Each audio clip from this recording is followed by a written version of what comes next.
I want to highlight others making positive changes in the community, and one of those people is Jennifer Ramirez. She is the founder of Rise, a nonprofit organization whose goal is to help women overcome past trauma in order to become the best version of themselves moving forward.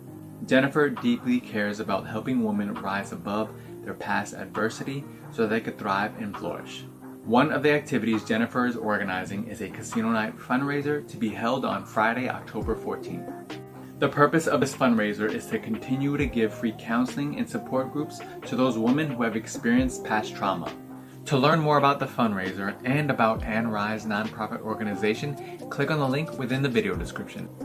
I hope you could share this video with those people who are passionate about giving back to the community. I look forward to hearing from you, and you have a great rest of your day.